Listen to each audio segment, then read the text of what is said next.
to be able to use the media to the fullest, to convey the message or to spin the truth. So he has an extensive control in the public television channels in Thailand. And I said personally, I have never been invited to channel 3, 5, 7, 9, and 11 and Thai TBS at all, either in the government or in the opposition, because most of them are being controlled, or the board of each of these television channels are being controlled by Thaksin, money or people and so on. Not a complaint, but it's a fact of life that there is a denial of access to information. And if you are in the opposition, then you never get a chance to be on those television. And that is a reflection also of quite this police state and media control. That's one point. Second, at the same time, Kun Thaksin employed a lot of consultant firms in London and in the United States to influence European Parliament, to influence the media here, some politicians, and particularly people in New York and in Washington. So it's an extensive campaign to spin the truth and so on. But I think the dominance used to be 100% until 6-7 months back. But I think the social media is something that Kun Thaksin could not control inside Thailand or outside or cross-border. Second, I think we were able to have access to cable channel. So I think yesterday I had 2 hours of meeting with people from the Financial Times. And before coming here, I think the last month I met Jonathan Head of BBC 2 or 3 times already in Bangkok. I do write to political parties. I write to the Community of Democracies in Warsaw, Poland. I write to members of the Congress and so on. So I think that media battle is an ongoing process, but we came a bit late. And we haven't got the resources. I only have my hands and my head to write and send it. But we are doing this extensively. And coming here tomorrow, I will be in the Netherlands, and in France, and in Germany, and in Belgium, to see Thai community, yes, but also to meet political parties. I also have a courtesy call on the President of the International Criminal Court in The Hague. I want to talk about extrajudicial killings. This would be my second visit to The Hague. But this is some of the examples that we are trying very hard with our limited means. That's one point. Second is that I think the support internationally of Kun Thaksin, I think he's deemed to perceived to be speaking the same language of corporatism as the big American oil companies and energy companies and so on. He is their man. And when we were in the government, we refused to do the privatization of the state enterprises. So it doesn't go with the neoliberal schools of Washington. So that a bit of ideological conflict. Although we are a Democrat, liberal party, but when it comes to the utility state enterprises, I think we are not looking for profit. And partial privatization of Thai International Airlines and the petroleum authorities of Thailand, 49% of the petroleum PTT authority of Thailand end up in a few families. And I'm not surprised that those families has the name of the Chinawatra. So we cannot turn a state enterprise that belonged to the people and ended up in the political families' hands. So that's one point. And that's where we urge the corporate interests around Washington and New York that they have not been able to open up the whole of Thailand for corporate control. And they believe Thaksin is that man, speak the same language. So he travels around the world looking for oil and gas exploitation.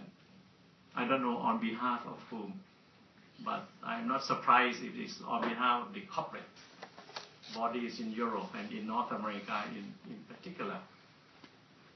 So it's not only the media that has been spinning on the payrolls together with the lobbyist companies and consultant companies of the Western world on behalf of Thaksin, but the corporate also. And we are fighting. The people said no more. Thailand is not going to be exploited. And the resources must belong to the people. And that leads me to your second question, what are the reform elements? As I mentioned that since King Chulalongkorn Rama V, Thailand is a very centralized country. Although 20 years ago we had the village elected council, town councils and so on. But the governors in all the provinces except Bangkok are bureaucrats. So one of the first reform is on decentralization, to delegate more power to the local governments with budget. Second would be on the control of the resources, oil and gas and natural resource in the provinces and in the region and so on. There would be more equitable and fair distribution. Third,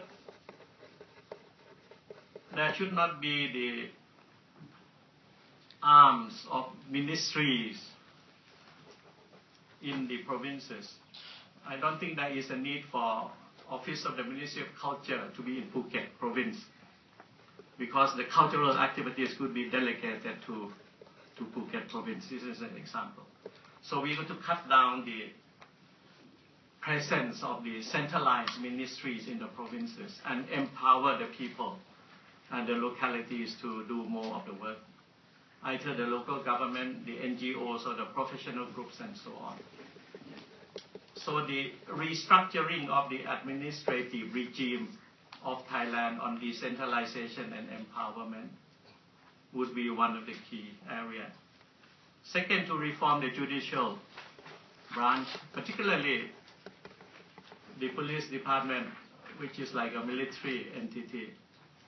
I did speak at a rally a few days back that if I were to be in power, the first thing that I would do is to kick out the police cadets from the military academy. Because I'm not going to train the police to become a military man. I want to train policemen to become friends of the people.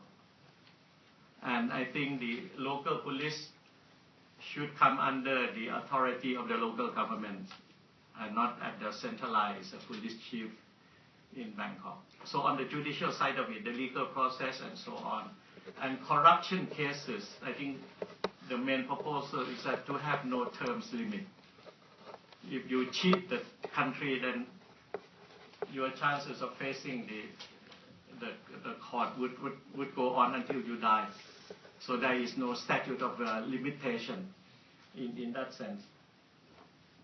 Then I think there would be health reform, education reform, and I think to improve on the infrastructure connectivity, the whole linkage. Thailand, after 100 years, irrigation for the farming sector is less than 20% of cultivated land areas and so on, which compared to Korea, which is 80%. So a lot of things would have to be done, and more is to the allocation of the resources to the localities. And things that affect the people would no longer be at the purview and authority of the majority votes in the parliament, because that have become majority absolutism, but it would have to go through more and more of the people's referendum. So more participatory politics in that sense. And there have been an ongoing reform work by Chulalongkorn University. They have a full team by NIDA, the National Administrative Graduate School. Kasit is doing this. I think that is the Prapok Krao Institute, which belongs to the Parliament, has done extensive work on the reform. So I think, and there is a set of reports by former Prime Minister of Thailand, Kun Anand Panyarachun, and number one NGO leader, Dr. Pravet Vasi. So the stack of paper is already there on the structural reform of Thailand and the people's participation in the control of wealth and natural resources and so on. So it's only just simply to collate them and summarize them and present it to the people for the referendum. And we believe that it could be done within 6 months' time with a new interim government that would be agreed upon by all the political parties and Kun Suthep on the street and so on. But there is some sort of internal consultation going on every day to find a sort of an acceptable formula. But at the moment, Kun Thaksin is more interested in protection of his wealth and to get back the confiscated money. So I think we are talking on two different levels. His personal wealth, and we are talking about national reconciliation and reform. So when I left Bangkok 2 days ago, that is still up in the air. So we need someone from outside to tell Kun Thaksin that he should stop meddling in Thailand's politics and learn how to ride the camels and play with the sand dunes. Please. Okay, a lot of hands. Perhaps start with you, and then we'll move around, but please could you be fairly brief? Yes. What do you think about now the international media called the protester in Thailand is like the anti-democracy protester, represent the anti-government protester, and some of the newspaper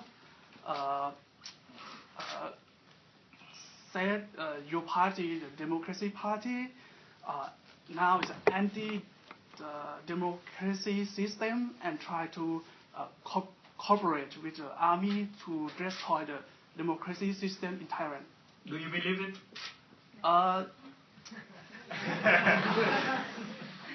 And I just read for No, do you believe it?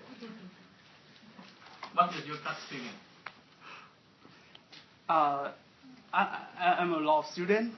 If I, in my opinion, in the rule of law, I a little believe it. It's not the international principle. No problem. No okay. problem. I think you did not listen carefully in my concluding remarks that after 8 years of representative politics, money and corruption has taken a hold of Thai political process. And it started, I think, mostly at the yellow shirts against Thaksin, corruption and abuse of power. But now it has culminated in a call to end old-style money politics and start anew with the reform process, with more participation by the people in the decision-making process of the Thai society at the central level and in the localities. So I think the people on the street would like to end the abuse system and start anew.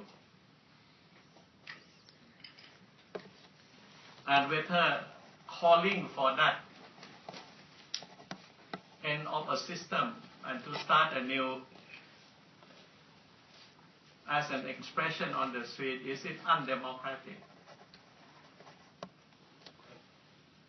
And the Western media has failed to link this to the situation in Tunisia, in Egypt, in Turkey, in Ukraine, and in Russia, and many aspiring democracies and emerging democracies.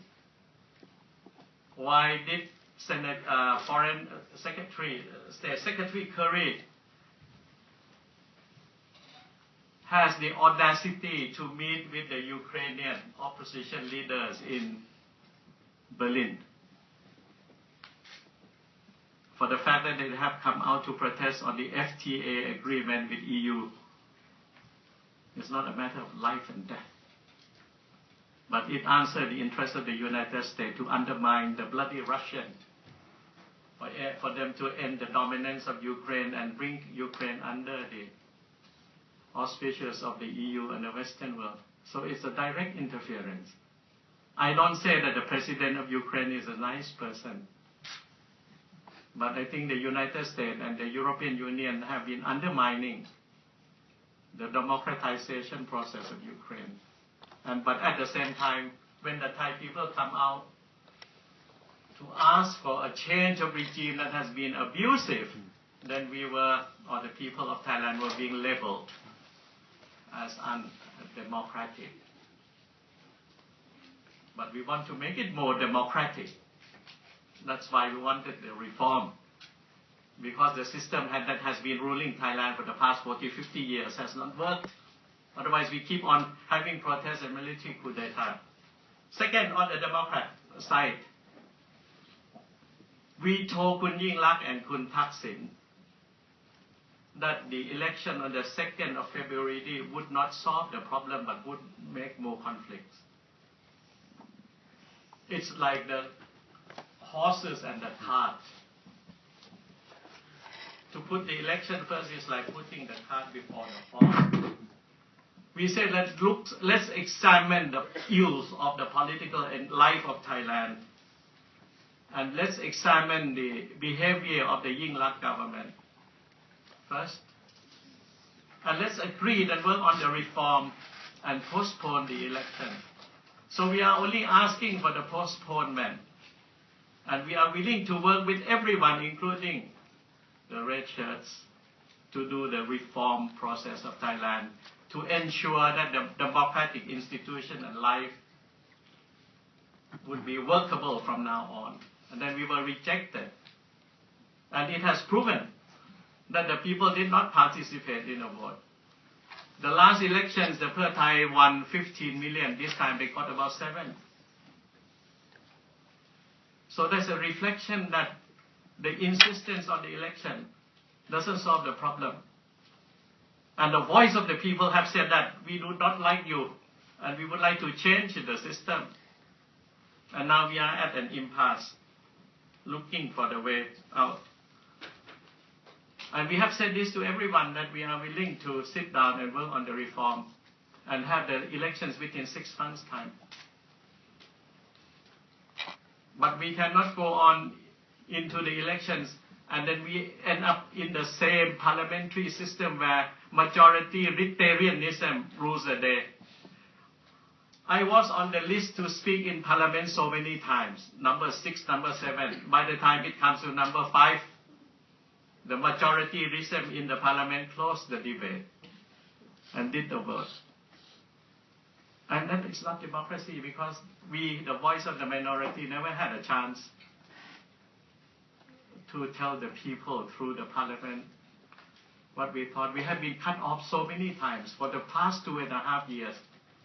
It was a kangaroo court inside the Thai parliament because majoritarianism was the rules of the day. Since I have the majority, then I could become totalitarian or authoritarian. Then the democracy doesn't work. And then we told the government, if you could doing this, then you get street politics. And then they got street politics. Yingluck never came to the parliament. Even voting, they have been cheating. They ask someone to keep on vote for them and so on. And then it's being caught by photograph and so on. But this is the whole point, that we only ask for the postponement. And I think the right not to participate in politics is a democratic right. It's not an act of being anti-democracy. We are against amnesty law, although the amnesty law would cover myself because I have 4 or 5 court cases, one as a terrorist. And I'm willing to go through the court cases. Each time that I travel outside Bangkok, I have to put 600 million baht as a bond to the court. I'm a frequent visitor to the criminal court. For what type of charges and so on. So this is where the legal reform would have to come into the picture. I gave 5-minute speech at the airport, Suvarnabhumi, and I have been charged about 5 pages as an enemy of the nation and terrorist. Everything, the police keep on writing with their extensive imagination to charge me. So there's something wrong in the Thai legal process that we got to change it. They never asked me what the hell did I do at the airport. But the charges were so expensive. I could not believe that this has to do with myself. That's an example. Chen Kap. Yes. Sorry for the long answer. No, I will okay. try to be short. You, and then up the back there. 1, 2, 3. Okay, and then we'll take another round. Okay. So if you could each quickly ask your question, and then perhaps you could answer the 3. Okay. Begin with you. To the remarks about the international media. So I've been here 5 years, and I read the same things as other people in the world. And the only means that I can know things about Thailand right now is through the international medias. But the thing is, right now, and maybe in the past, we don't necessarily know who is the real players in the political arenas in Thailand. So we cannot assess the political situation in the full light as politicians like you that have more insights than like ordinary Thais. How would we ensure how the PDRC ensure that international media and ordinary citizens like me have the facts that necessarily important to make decision to choose politicians like yourself or Yingluck or Thaksin? Answer? Well, I think one by one is easier. Yeah.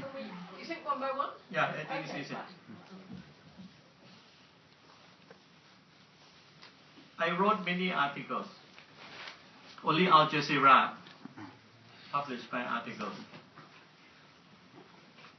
And I'm sure that the BBC, the Financial Times and so on would not accept my articles.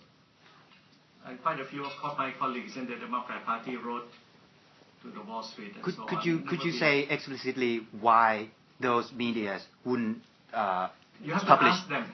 And I mentioned already that some of them they have this romantic idea about Thaksin being a man of the people.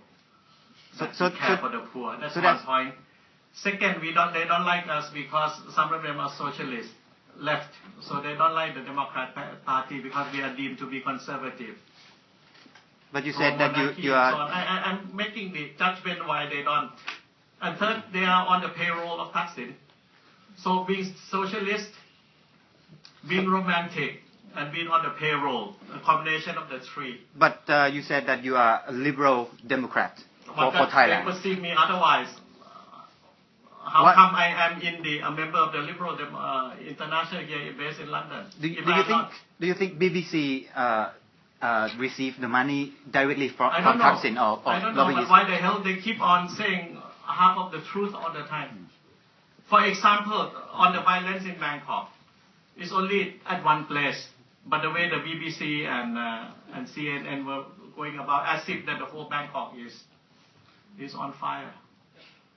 And for the 20 incidents that occurred the past few weeks, it's only against the PDRC.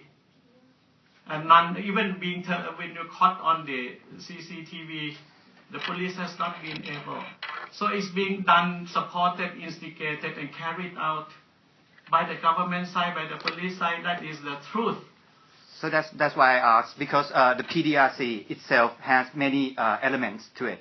There's PDRC or Kopoto or Kopopso. There's so many players in play, and we don't even know who the real leaders are. So I don't agree with you. Kun Suthep is the leader. He speaks every day. No, I mean the international media doesn't have access to. I don't think so. I think the members of the Foreign Democratic, the Foreign Correspondent Club, is with Kun Suthep almost 24 hours. Then why don't they? You have to ask them. You don't ask me. I'm accusing them. Okay. And you have to help me to prove the truth. You know, that's one, please. And then I am not here to represent the PDRC.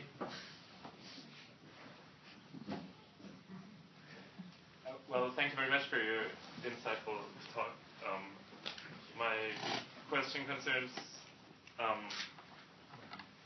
so the future strategy of the opposition to mobilize voters, because you were mentioning that also your vision for the times in the future would still involve some element of representative democracy with elections and all that. So, and it seems to me like that the opposition has the crucial problem that they are also like alienated from a big number of the voters. Whether you could sort of say something about the strategy to overcome this alienation. Make a distinction, because I think your word opposition is too universal in its coverage. You got to make a distinction between the PDRC on the street and we as the Democrat Party. I think what we are the same is on the end to the Thaksin dominance of Thai politics. And second, we do agree on the elements of the reform and the reforms process of having a new interim government. But we disagree with them, with the PDRC, on the setting up of an interim government. We said it many times that if it is extra constitutional, we will not agree. We are opposed to it. Okay, that is a very clear message that we have said times and again. Second, we are willing to sit out during the reform process. If we are to be excluded from the reform process, it's fine. But if we are invited, it's fine. And Kun Suthep has said that he doesn't want any politician and political parties to participate in the reform process. Third, we have not yet a position on a mixture of Thai parliament, of geography-based representation. Like here from the UK, you are from a county or constituent. And professional base or functional base. I think the thinking among the PDRC is for a mix of professional, geography-based politicians and representation of professional and interest groups and the minorities. You have your House of Lords, good or not good, but it's a functioning one and non-elected. But this one will be elected. But we haven't see eye to eye on this one whether we could agree on professional representation, and whether that is, from our point of view as a liberal entity, is it democratic? It's still a debate inside the political party. But my point to you is that at certain point you have to make a distinction between our position as a political party and the course of action taken by the PDRC. What I want to emphasize is that the people no longer accept the political and parliamentary system as is.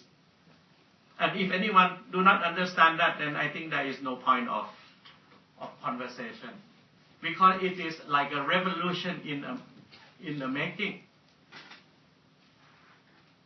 Not with the tanks, military coup d'etat, but with the people on the street. That we want to change the society. You can call it whatever, Tom Yam Kung revolution, because you call the Ukraine one, the orange one, and so on. Look at it from that point of view, then maybe we could understand and appreciate more what the Thai people at this point in time would like to happen.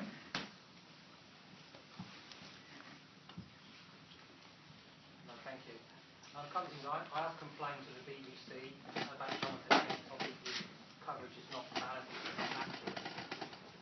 Also, one other question is, if you want to give democracy back to the people, then maybe there should be less impact of the party list, where actually the Prime Minister is not actually elected, and is not even the leader of the Thai party. So she's not been chosen by the people. I think that there is now talks about directly elected Prime Minister, and to make the executive branch really separated, that is the cabinet, from the parliament. So members of parliament, like the British system, cannot, in Thailand, thinking now, should not aspire that you are an MP and you can also be a cabinet minister. And I think the thinking now in Thailand is to have a completely separated executive side without any linkage to the parliament. Yes, you can't buy yourself. Right, that's the first point. And second one is that not every politician running for elections has to belong to a political party. We would like to allow more independent bodies to come in. But this is an ongoing discussion. And whether to have the Senate or to have one house, half professional, half geography, and I think whether we should continue with the Senate, this is still a debate. But we are looking at all the setups of various countries. And so far, the Thai constitution and political setup has been influenced by the German thinking with the party list. So maybe we have to do away with the party list, because that is the way to open up money politics to come in. You are on the party list because you give the party 5 million baht or 10 million baht. So it's a very abusive type of thing. But I was in Israel a few weeks back. They don't have constituent, they only have party list. So it's another extreme. But how to ensure that you put good people on the party list if you were to have the party list? And at the moment it's only 125 out of 500. So either to have it all or half to 250 seats each. It's an ongoing debate. What is going to be the best formula? Wait a minute. You up the back there? Yes. And then we'll have two more. So could you, the lady up there? Yes, I believe that there are quite a few law students in here. Could you please tell us what happened to the Thai law and justice in Thailand right now? Thank you. Kun Thaksin says that since I have the majority votes, I represent the majority of the people. So I should appoint the Supreme Court judge.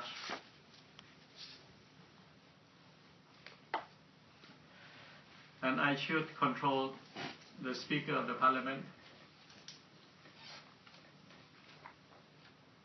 And the Supreme Court, the Constitutional Court, the Administrative Court are not elected. So how can they judge me? So this blurring of the separation of power between the executive, legislative, and the judicial branch has been happening in Thailand with the use of the majority rule and the majority rule argument as a selling point that once I have the majority, then I control the three branches of government. Then it becomes a totalitarian state. And I have been surprised that Thailand has so many lawyers and judges and legal academicians. Maybe less than 5 have come out to accuse Kun Thaksin of his thinking and way of doing things, of massing the powers of the 3 branches under the majority authoritarianism. And I think this is what we have to do, the reform process. And I think we have to change the way we bring cases to the court. ภาษาไทยเรียกว่าตั้งข้อหา you are charged, but I think in a lot of developed countries you cannot be charged. You have to be investigated first in order to be charged. And in that sense, it gives so much power to the police to charge you on anything. And then you have to go and tell the court later that you are innocent, but the process is really very long. So the whole judicial system of Thailand has to be reformed drastically, and to maybe to introduce the jury system, and to maybe to introduce the sort of the community court to settle, marriage problems. Husband beating the wife and so on, they should not go to the court, but let the community decide on their behalf. Yes, gentleman on the great issue. You touched on the corruption side of things. How would you propose a way of solving the endemic and systemic corruption that many generations of Thais have grown up with corruption being the normal practice? I had a meeting with the former Minister of Justice of Sweden in Bangkok about a month and a half ago. And now he is the Secretary General of the Olof Palme International Center. And I asked him that when he was Minister of Justice, does he has the power to approve a procurement project of the Ministry of Justice? And he told me that none of the Swedish ministers have the authority to approve a project. And I told him that when I was foreign minister, the thing that I hated most is to put my signature on computer purchase, repair of the ambassador residence, buying furniture for the embassy, because when it comes to, I don't know, say 5 million baht, then it's no longer the authority, the power of the bureaucrats. It has to come to the minister. So the first end to the corruption is to not allow any minister or prime minister to sign their names. And I know that in the present government, every minister that once they get into position on the first day, they ask the permanent secretary and the financial officers how much budget is left of all, and then budget of all the departments are being accumulated at the office of the minister. That's the first point, okay? So no power to the minister. Second, public procurement has to be transparent. And there should be an independent procurement bodies like budget committee, audit committee, and procurement to look after all the public procurements of all ministries instead of allowing this to the discretionary power or the special contract of each of the ministries that lead to corruption. And we want to work with the OECD, I think, because they have a lot of experiences and so on. That's one that we can work with the OECD. I know the Dutch government has a sort of similar setup, or the Danish and so on. So we are learning a lot from the European on how to really put a system into the public procurement so as not to allow corruption. That I think the procurement side is the most important thing. When I was minister, we had some cooperation with the United Nations on the public procurement. Second one is on the ethical education. One of the 5 principal precepts of Buddhism is not to steal, but every Thai politician, corrupted one, steal every day. So I think we have to go back to the basic moral teaching, and everything has to be done by examples, at home, at workplace, in schools, and so on. Because in Thai school you have to buy seats to get into the good school. So corruption from the beginning with your child. So how can you talk about governance and so on when you already destroy your children about a seat in a school? So we are a sick society in that sense. And that has to be changed. And I am happy that the people have come out because they are talking about governance. They want a moral government and not an exploitative one.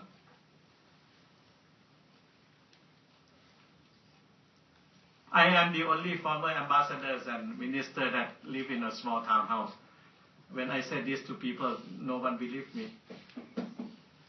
They thought that I must have like a chateau, 5 cars and so on.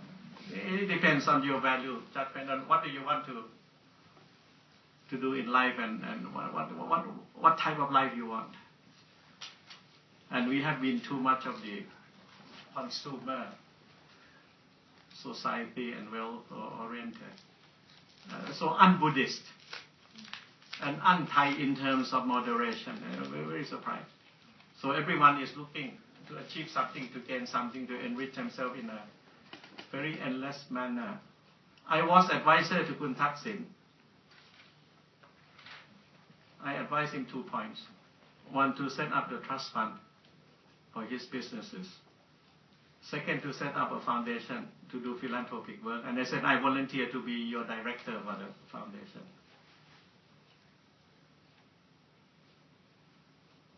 Never touch his ear. So that's the situation. So we parted company.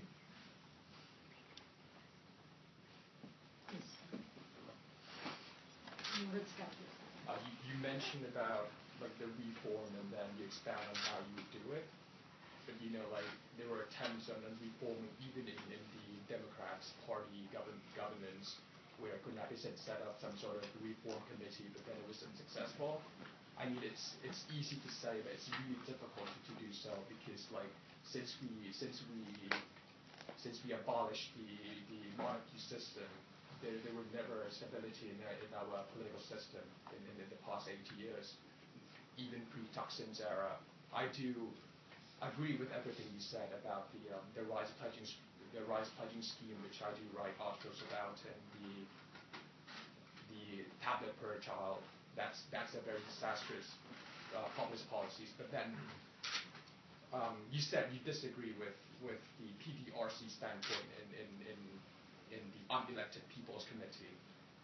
You said the Democratic Party disagrees with that. But then how would you then suggest the reformation process? I think we did mention about having it go through the Senate, and then the Senate can submit the list of the interim cabinet to His Majesty the King under Article 37 and I think 80. But that would be undemocratic, isn't it? No, I think you look at the change of the Italian government yesterday. Do you think that Renzi replacing Lette, is that undemocratic? Or between in Australia 2 times between the man and the lady? But then looking at the context. No. And the point is that undemocratic? It depends on the context. That's right. And the point is that that is then maybe that's an interim measure for Italy and for Australia and also for Thai, because after that, in 6 months or a year's time, there will be the general elections to make it more democratic. So the point is that you need an interim government to help the reform process. And then we do it legally under Article 37 and so on. So on one point you said it's not democratic, but it's legal. And you get the consensus, as I mentioned, of all political parties. But then you have to take into account that would ignite the flame of the red shirts. No, I don't think so, because I said that Yingluck would be invited to discuss. Yeah, so far there has been an ongoing talk that we had to sit down together and agree on the acceptable interim government. The Italian did it for a year, 2 years, and now look at it. I mean, they have the technocrat government. I mean, they're not elected. And why the hell is Italy still in the European Union? They should be kicked out because the government was not elected. And one more question, if you don't mind. But you have to help me the answer of my question also. All right. What's your question? You know, the Italian government was a technocrat, not elected. How can they remain a member of the European Union because it's not a democratic country? So sometimes you got to give way to some sort of flexibility, because this is a special emergency situation, special circumstances, where certain rules could be applicable, certain rules should be postponed for the time being. And in order to solve Thailand, we need an interim technocrat government that would be acceptable to all the political parties and major players for 6 months. But the red shirts To do the, accept that. I think the red shirts is no more. The reality is that they have been trying to rally for 6-7 times. They never get more than 10,000. Is the myth of the red shirts. That's why Yingluck and Thaksin has to recourse to the police department, because they could not use the red shirts anymore. The red shirts are the joke of Thailand at the moment, please. I see them, I know them. The only thing that they can do is 10 days ago, Aphisit and myself, we went up to Sakonnakorn, and the aircraft landed at Nong Khai. The red shirts were waiting for us. We have to leave the airport by the tarmac. What is that red shirt democracy? Everywhere I go, or Kun Aphisit go, if they could beat me up to death, they would do it. So what is this romanticism with the red shirts being so democratic? I see them as the brown shirts and the black shirts a la Germany and Italy.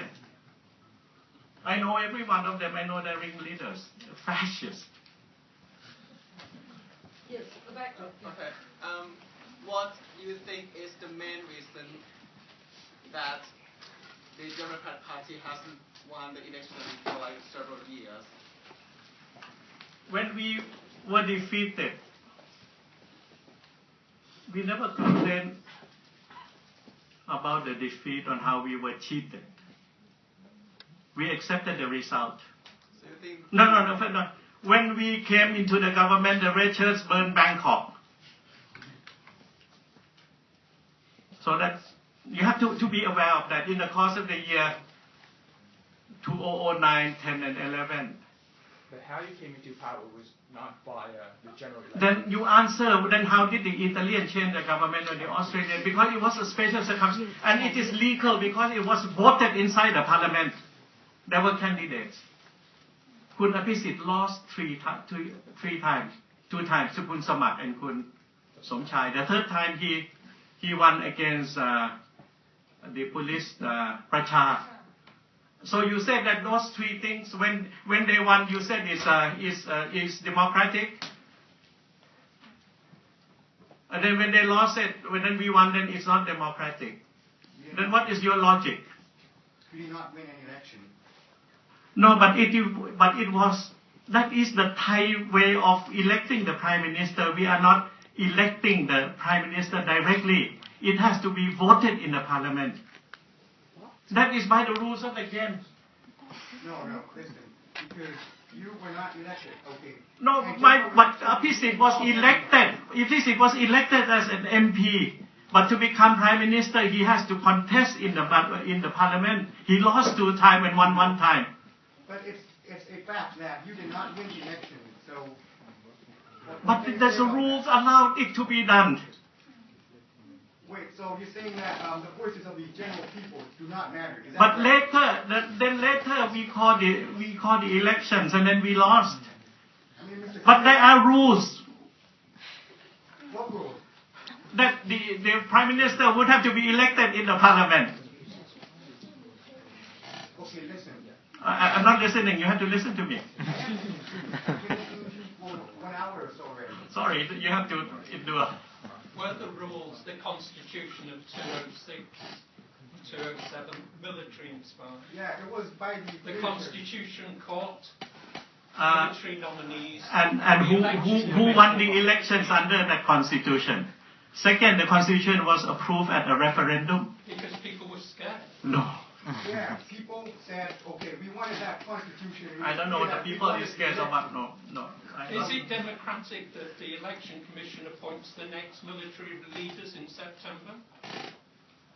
Why cheat the country and induce protests on the street and eventually the military? Why did Thaksin cheat? Why did he change the law? Why did he sell the concession and so on? You have to look at the causes also, not only the consequences of the military coup d'etat. I don't agree to the military coup d'etat. But the social ills of the political process. You don't believe it's the Constitution that's put in bureaucratic implants that are operational now and fix everything? No, I don't think so. I think that why people protest because government cheat or because government abuses power in Tunisia and Egypt and so on. That's one point. That's one point. Okay, the Egyptian formula was to have General Sisi do the coup d'etat.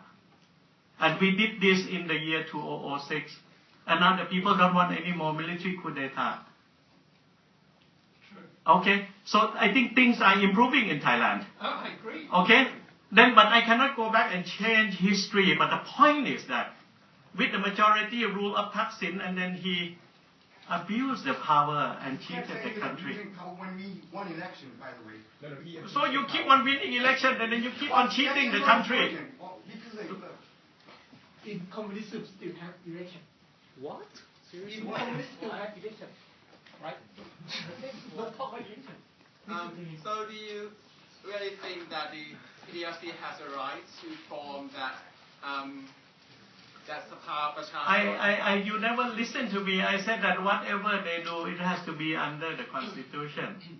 And if we were to have the general agreement and recourse to Article 37 and 84, and then go through the route of the Senate, for this special situation, circumstances, we have an interim government in order to solve the problem and set up the democratic table. That is one way of trying to solve the problem. Whether it is fully democratic or not is debatable. But the point is, do you want to solve the problem for Thailand? Then we find the most acceptable formula. Maybe it is not 100% democratic or 100% to the wish of the people and so on. But it's the politics of compromise. The Egyptian, they did it by the military route. The Tunisian, they did it by the resignation of the president. The Syrians do not compromise, so they keep on killing each other. 100,000 people already died.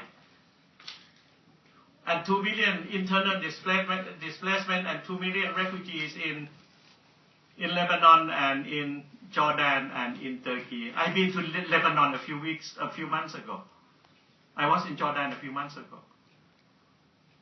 So which type of example that you would like to suggest to Thailand? The Egyptian one, the Tunisian one, the Syrian one, or the Turkish one, or the Ukrainian one?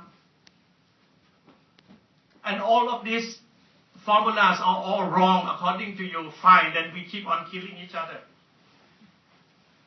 Now, anyone who hasn't yet asked a question, you, and then up the back, Monsieur, please, quickly. Right. You claim that the ranchers and the and the opposition, no, sorry, like the elections are not important anymore, and they are basically romanticizing like elections and democracy whatsoever.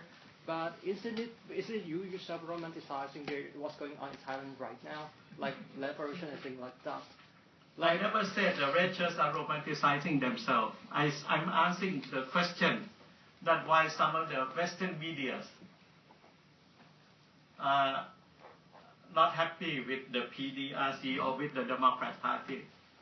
Because there seems to be romanticizing about the true democratic nature of the red shirts. Right or wrong, it's up to you. That's the first point. But I'm not saying the red shirts are romanticizing. That's the first point. Even if that's the case, but you say like now the people in Thailand are like uprising, things like that. No. Then the second point, to answer I think his question, I said that the red shirts could not gather themselves as a viable force anymore. They tried it many times. And they were not successful. So I think that is that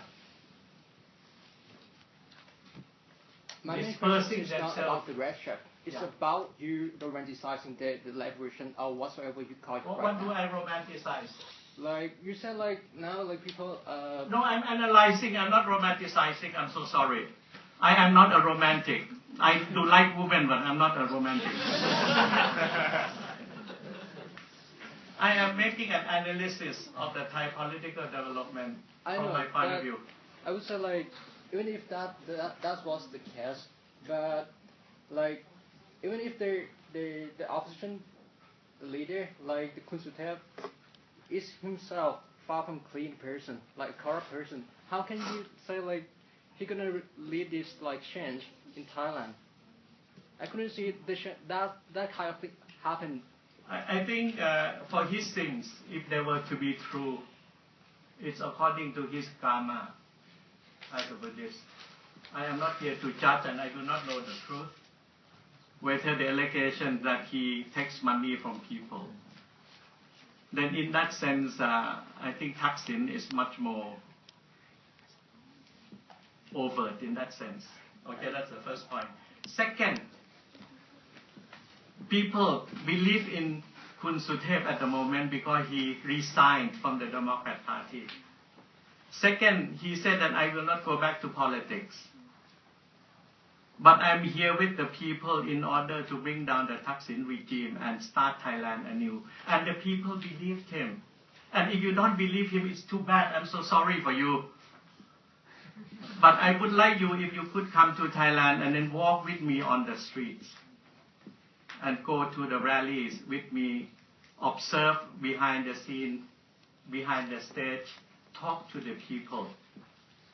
Then you would appreciate more what the hell is going on in Thailand, how genuine the wishes of the people for a drastic change of the Thai society and end with this money politics and abuses of power. And that is not romanticism. That is not romanticism. The wolf are always in the sheep coat. I don't know. That's for you to judge. And if you don't believe Kun Suthep, it's fine with me. But I think millions and millions of people are with him today. And they have no vested interest. Most of them are housewives. Poor people.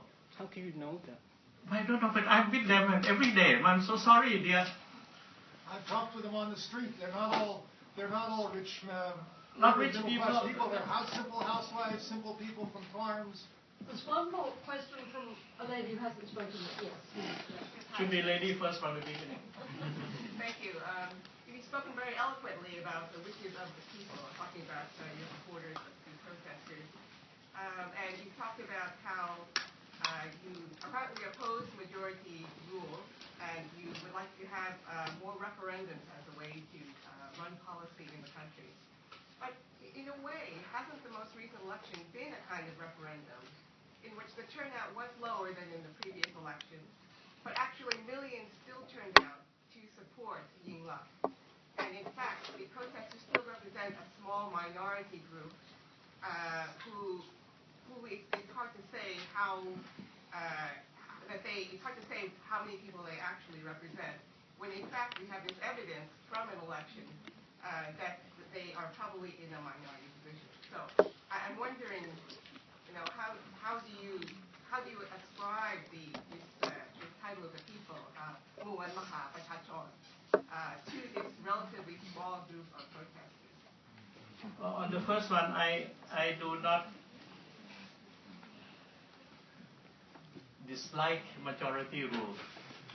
I am saying that the majority rule has been abused to the extent that it becomes the authoritarian majority rule, and no relationship between the majority and the minority inside the parliament. But the majority rule, would that be restored once you have the interim government? Well, I think every government, to become government, has to have the majority, but how do you use the majority rule? And I have explained to you that Kun Thaksin has been using the majority rule in a very authoritarian, absolutism manner, and interfering in the separation of the three basic branches of government or powers, using the majority rule to interfere, to control the judicial branch and the legislative branch. And my question to you, could that happen at the Westminster, the UK Parliament?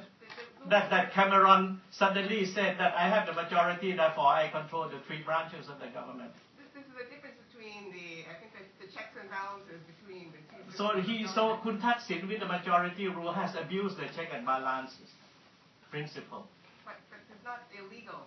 No, it is illegal, because according to the Constitution, it stipulates that there must be separation of power and non-interference.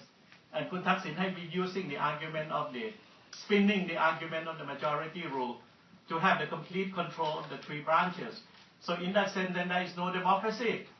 So there is only the semblance of the democracy of the majority rule. That's the first answer to your first question.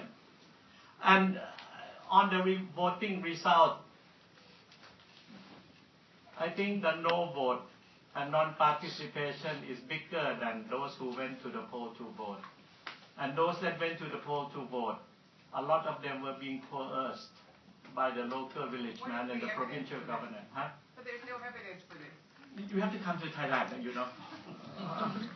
I am not here, I am not the Sherlock Holmes for you.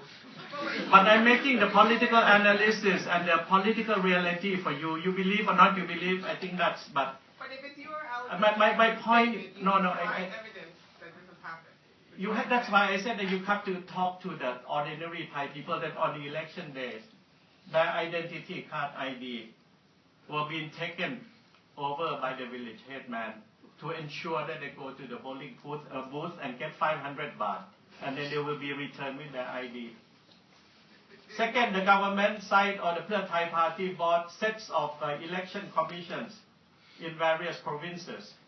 Third, the police chief in each of the provinces were being told that you have to tell the people that you have to vote Pheu Thai.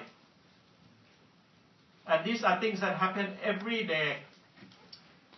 And you got to come with me and we go around and talk to the Human Rights Commission, to the election watch and so on.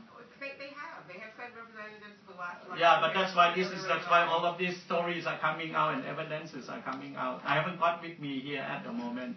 Because there is none. No, I don't tell lies. I'm so sorry. No, I'm not telling lies. I am so sorry. That's why we have to reform Thai political system, because this is one of the way of cheating at the election. And if you don't believe me, I'm so sorry. I don't ask you to believe me, but that's why we have to change the system. And it's not only me, why millions and millions of people have come out. And you don't say that people with Kun Sitep, the PDRC is a minority. How can you have millions of people to come on the street? And the channel, Blue television channel, cable, is the most watched television program at this point in time, because they televise the going on the street. And what you have read from the Economist about the minority and so on is no longer true. The scenario of Thai political scene has changed, and no more these red shirts being democratic and Thaksin the love of the ordinary people. people are getting to the reality of life. They have awakened from their deep dream of sleep, of Thaksin as the man of the people. Yes. I just yes, yeah, I just want to. I have a problem. My aunt, I come from a poor family. My aunt is a farmer. She said if she didn't come to work, she wouldn't get her money from the government. That's the proof. And I don't lie. I have nothing to do with him or with whoever. I just hate the corruption. Thank you. Right. Any other points or yes? Yes, and then you. Sorry, have you already spoken? You've not, so you can. I think there's a lot of hostile attitude towards pro-Thaksin and anti-Thaksin. But I want to ask you about unification. What are your views on how to unify Thailand as a singular society? I think that you have the Tea Party in the United States. And you used to have McCarthy, anti-communist in the United States. So you have extreme elements, and in Europe you have the skinheads. You have people that don't deny Muslims. You have anti-immigration. Even Switzerland just decided not fellow Europeans don't come to Switzerland. So there will be differences in every society and their prejudices. But the point is that the people today no longer accept status quo, old ways of politics. And it's not a question of compromise. You don't compromise with Satan, with the evil. I think the people have to win in order to change and move forward Thailand. Thailand should no longer be bogged down with money politics and corruption and abuse of power. I am not going to reconcile with Kun Thaksin. I was one of his closest colleagues, for the record. And we parted company, I told him so. That we have differences. And I have declared my opposition to him. I don't speak about Kun Thaksin from the theoretical point of view. I worked with him since Pak Palang Tham before the Thai Rak Thai. I knew him, we worked with him. I shared ideas and idealism. But at the end of the day, I said, no, you are not real. No reconciliation. With respect, because there are still many people who are pro-Thaksin. Fine. Yeah, but how can you deal with that? How can you resolve the hostile? I think the Red Church has changed side, had appeared on PDRC rallies and so on, because they had come to the realization that the populist policy promises, none was being realized. Because money was being lost in corruption.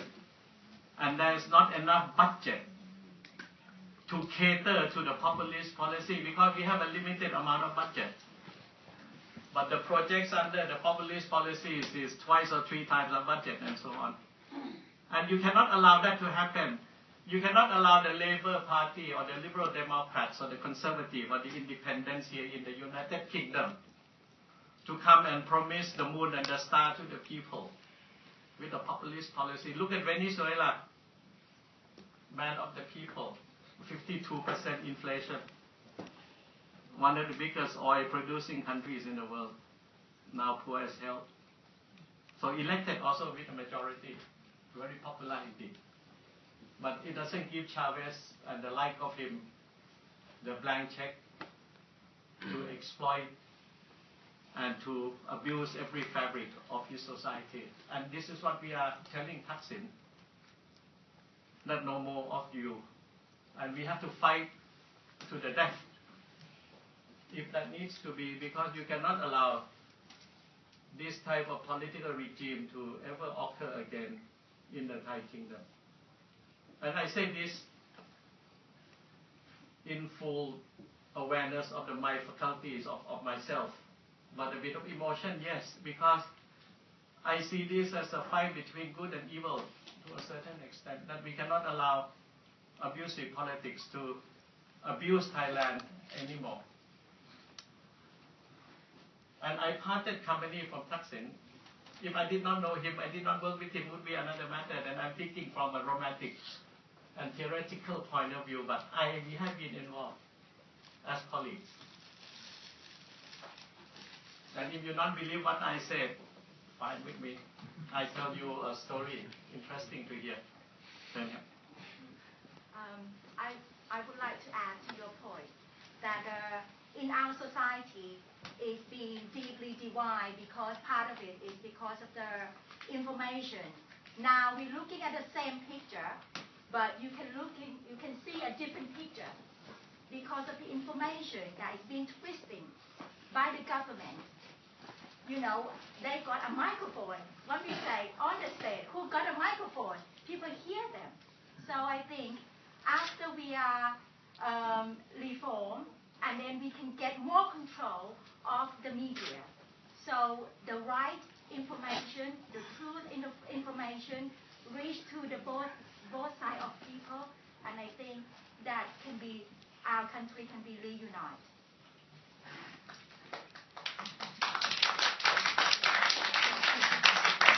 Did you support Suthep when he was directing the military in 2010?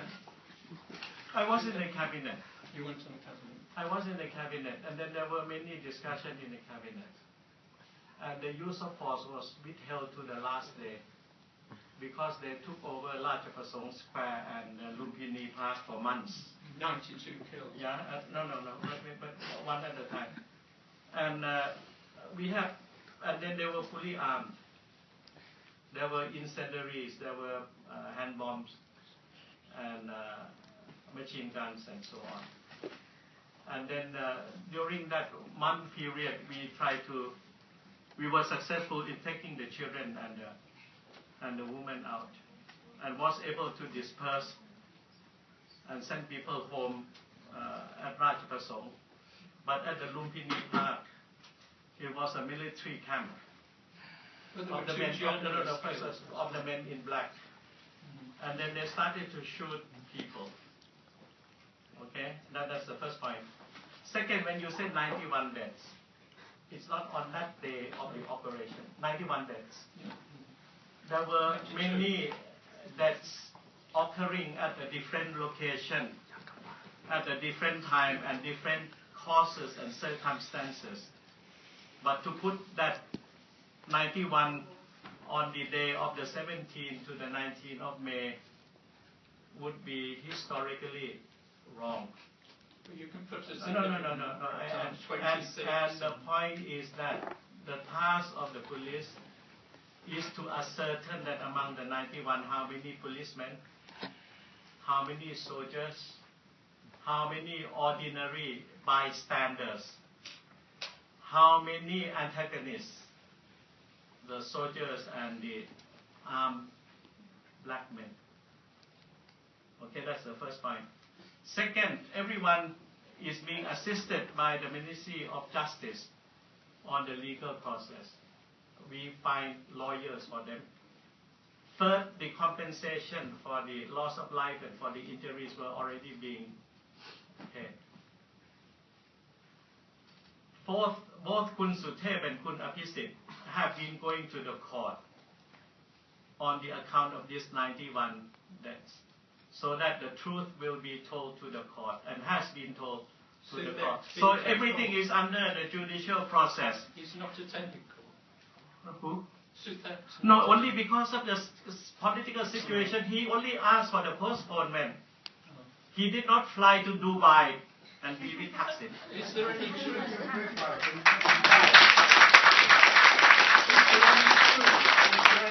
That foreign journalists are being bullied and intimidated at the moment? Jonathan Meek told me that the mad German journalist by the name of Nick Nitze or something like this, a photographer, was being intimidated because the way he has been giving interviews to the BBC and Al Jazeera was not quite professional and objective. So that only caused anger. So there were threats, yes.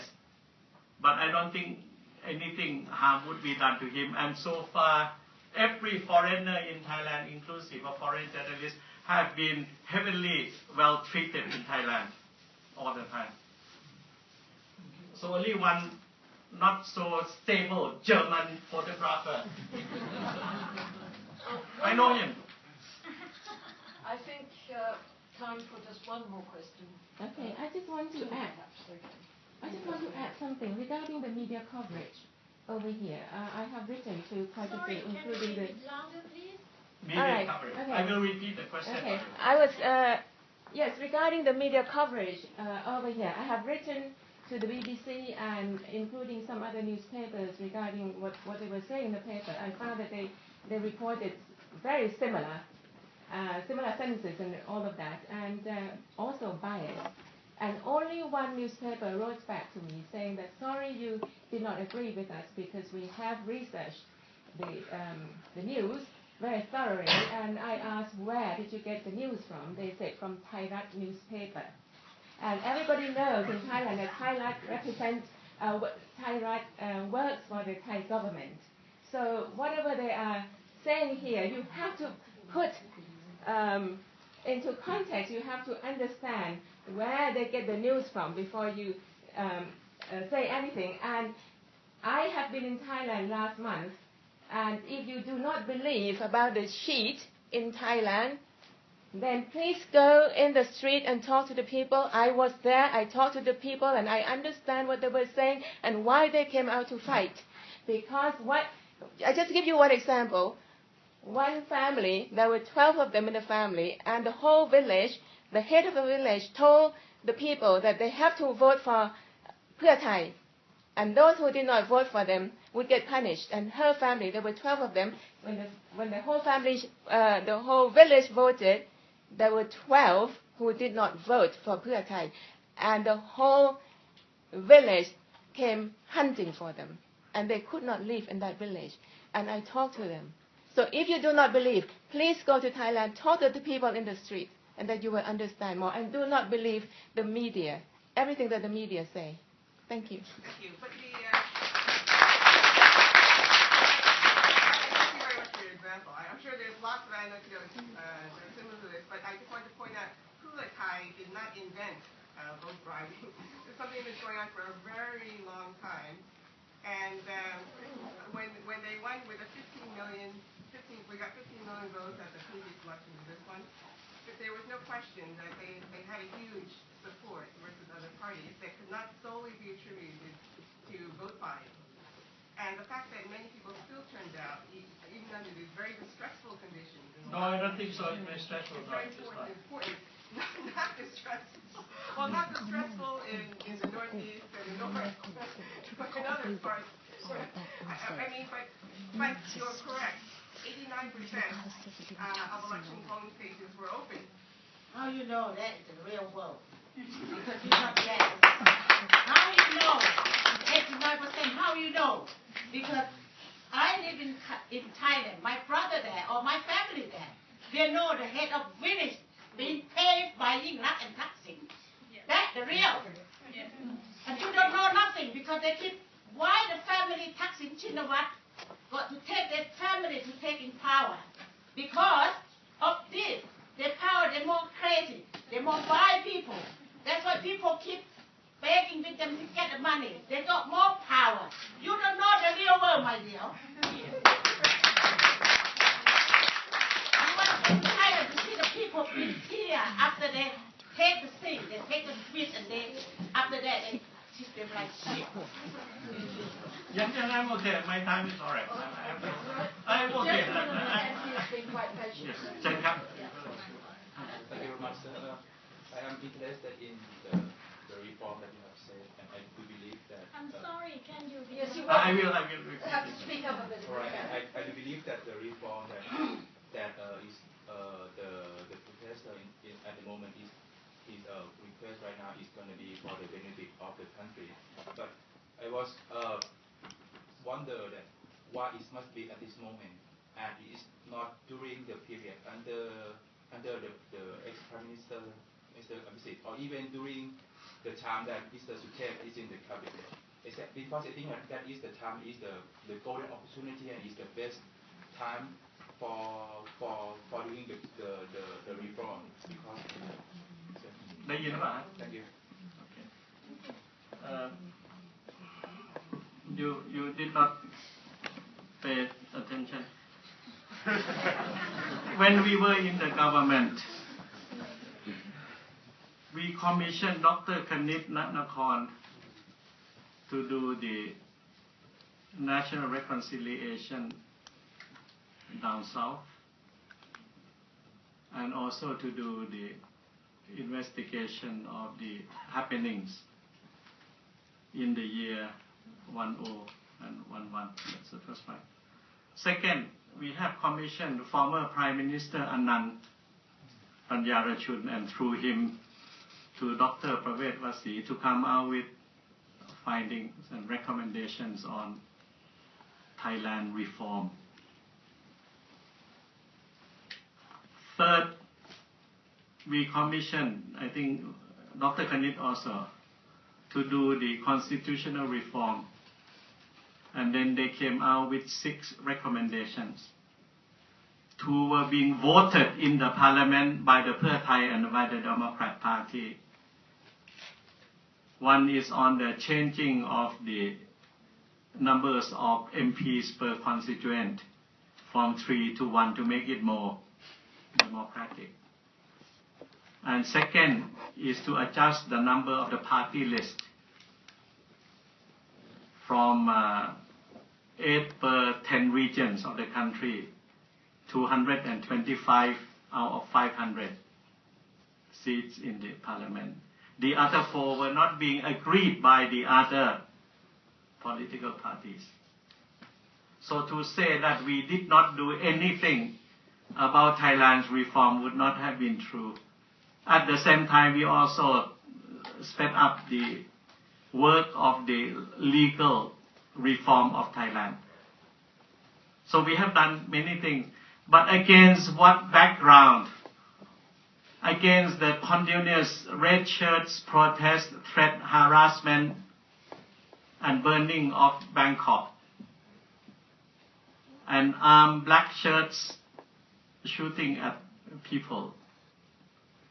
So, and the Thailand economy was down -7 in the year 2008, and we make it plus and plus when we left the government.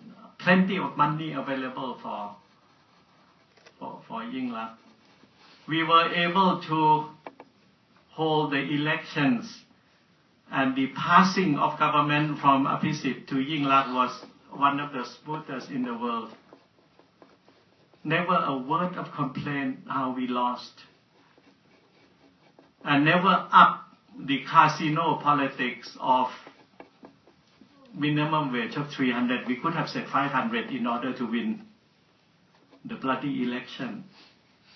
Or, or to up the rice guarantee program, not at 15,000. Why not destroy Thailand, make it 20,000 baht per ton? So my point is that we have done a lot of work in the short time that we were, and in the circumstances that we had to face politically. And on top of that, you had Hun Sen undermining us in collusion with Thaksin at the border and at the Prasat Pavihan. All the dirty things that friendly countries do not know to one another, or you don't have a Thai politician become, the former Prime Minister of Thailand become the advisors of the Prime Minister of Cambodia in order to undermine a legitimate government of Thailand. Don't forget history. You know how we were being treated. Chen Kap. And I just wonder, do you think that if it seems to me that after listening to you about some you have to blame about the racist protester that makes the reform is not successful? No. I never blame the red shirts. I am stating the fact that they burn Bangkok. And wherever I go, anywhere, in the provinces, they always keep on waiting for me. So that is harassment. They burned it because the court cleared that case already. No, not yet. They did. It's not about the reason. I just would like to know, do you think about the reform? So how long it should be in order to make it successful for the reform? Everyone says about 6 months because all the reform elements are in at Chulalongkorn, Thammasat, NIDA. So many people have been doing it. So it's a question of compiling, summarizing, and come out with recommendations. If I remember it correctly, during the Democrat period of being the government, is long about 2 years or something? I don't know. You have to. I don't remember how long. I think Kun Anand took about 6 months. Yes, 6 months to make the reform proposed to the government. Yeah. Right? So then, why is not finished within? No, not finished because Yingluck just ignored it. So you ask Yingluck why didn't she continue with the reform? No, you cannot pick and choose your answer in order to pin us down. You know, you got to try to recall and look at things in a more comprehensive manner. I think you got to be fair to yourself also. Otherwise, I am defending the position. I'm not defending a position. I am stating what actually transpired. And you make a judgment on that one. I don't think I said anything that is far-fetched or I took it from the air. I just recall what had happened and what is happening in Thailand for you to make a judgment. And the subject matter is political development. And my conclusion is that we have come to a point where we do not accept the money politics and representative politics anymore. And it's not a question of right and wrong. That's what the people want. And it's not the minority. I think they are reflecting the majority of the people. And then that's it. And it is for all of us to help to work together. But if we want to deal with one another by trying to find a scapegoat and to see where faults can be placed on certain people and so on, then you are bogged down in the dirty politics and not trying to move forward. And I said times and again here and in public and so on. Do you know that I meet Kun Pongthep so many times already and Kun Suranan at the residence of the Swiss ambassador, trying to talk and find a common ground. I talked to one of the closest aides to Kun Thaksin. And there have been many messages from us to Kun Yingluck and Kun Thaksin all the time to find and compromise acceptable formula. But Kun Thaksin would like to go on with old politics of winner take all. Winner take all. And for you to still believe that he is a democratic man, I am so sad for you, and I'm very sad for Thailand. Very quickly. Just want to ask your opinion on what do you think will happen if the Pheu Thai party win the election after the reformation has been done by CRC, for example? Congratulations. I have no problem. I never have any problem.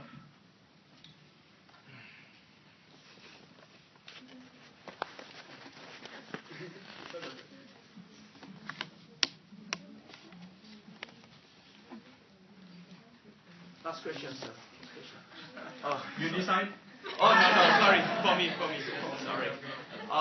How do you think how you will deal with maybe a silent majority who recognize both of Pheu Thai and Democrat Party what is corruption, have a corruption problem?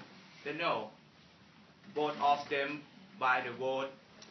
Democrat Party also come with the Thai Kem Kang project as well. And how do you think how do you think the people can, how can we trust Kusutev, who spent his life 35 years in Democrat Party and be the leader now just 3 months? How can we trust that he can act freely?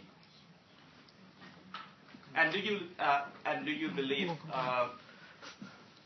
just 6 months can we change Thailand to be a utopia? Thank you. I could not get the first. Sutev is the second question. The 6-month period is the third. What is the first one?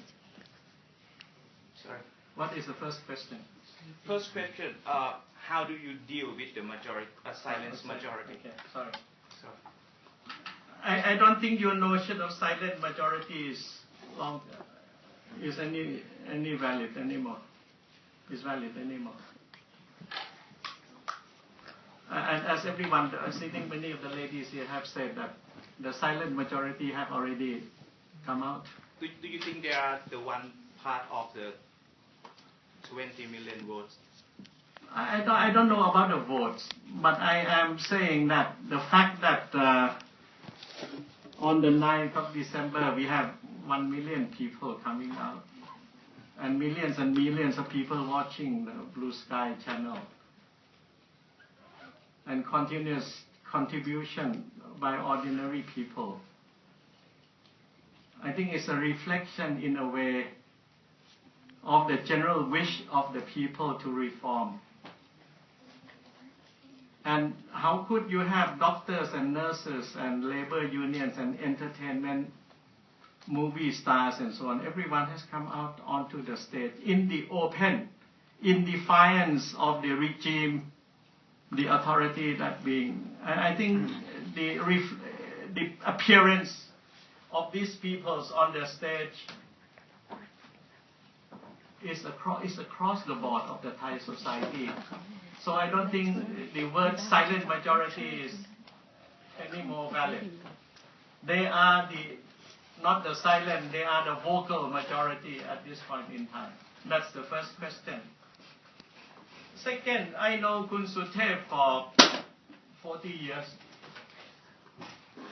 And each one of you that sits in this room, if you were to have the chance to talk to Kun Sutev personally, I think you would be charmed by him in half an hour's time. His physical appearance, he is no Palam, he is Ngokpa. But I think he is a man of his words. He's a man of his word.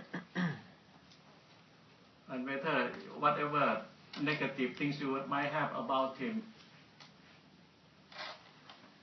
if you are not a man of his word, he would not have been a successful politician. Second, now, as a non-politician leading the people's movement, he would not have been successful.